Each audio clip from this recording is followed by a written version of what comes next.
How are things? James here, and today I'm going to talk to you a little bit about manual drafting and the equipment used for manual drafting. First off, I'm going to tell you about some lines. We have 4 types of lines normally used. We have continuous thick line, which is used for the edges of drawings that are definite. When drawing a continuous thick line, you put plenty of pressure on your pencil, draw straight across. Then we have a continuous thin line. Thin lines are used for constructions or for when you're beginning your drawing, just to give you an idea of where the continuous thick lines can be drawn. And a continuous thin line is drawn by barely any weight on your pencil, so you can't barely even see it. Next we have hidden detail. If you're wondering what hidden detail is, it's when there's a feature in your drawing and it's not visible, but you know it's there. A hidden detail line is a dashed line, a continuous dashed line, like so. Next we have center lines, and center lines are used when we have a curve or a circle, in such as a cylinder. It's a dashed dot dash line, long dash, short dash. Usually the long dash starts in the middle and continues out to the end, and the 2 long dashes cross in the middle, like so. So go at the center, long dash, short dash, long dash, short dash, long dash. And then we do an axis line in the end view of our cylinder. If you have a cylinder like this,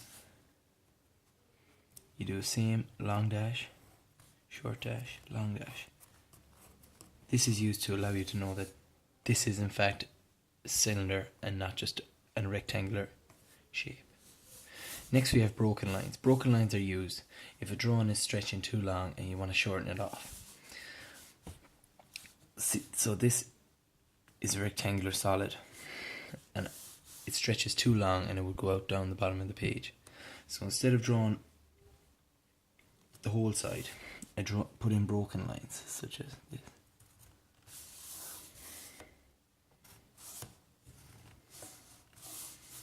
Basically a stopped line with a little Z, and continue it on.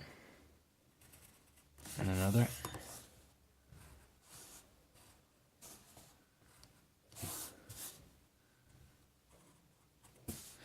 And there we go, there's our broken line. We can do the same down here again.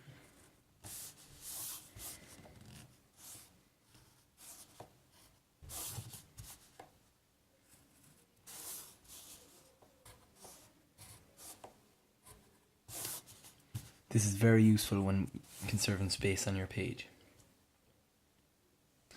Next I'm going to talk to you a little bit about line weights.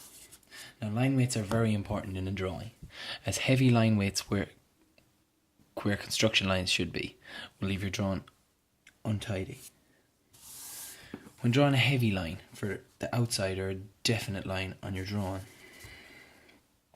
we put plenty of power into your pencil and we draw our line. This line is definite and is not meant to be seen and not meant to be rubbed out. Next we have a thin line. A thin line is drawn by applying very little power in the pencil. This is meant as a construction line and is not meant to be seen. Next we have angles. Angles are drawn using set squares, such as these. We have our 30-60 set square where we have 60 degrees, 30 degrees, and our 45 degree set square where we have 90 degrees and 2 45s. A 30 degree line is drawn by placing your set square on your T-square and drawing your 30 degree line, like so.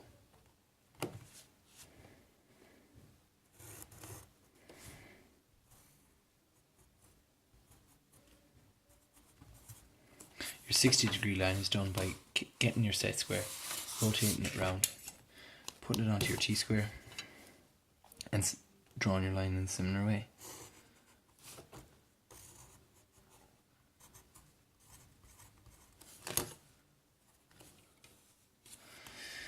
Your 45 degree set square is used like so. This is very useful when drawing octagons and 45 degree lines in orthographic views.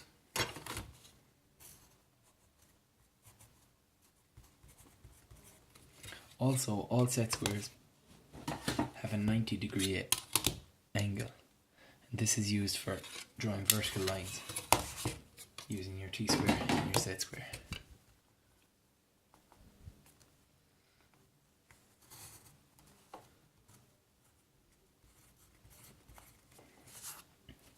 "75 degrees and 15 degrees can also be found by placing your set squares like this.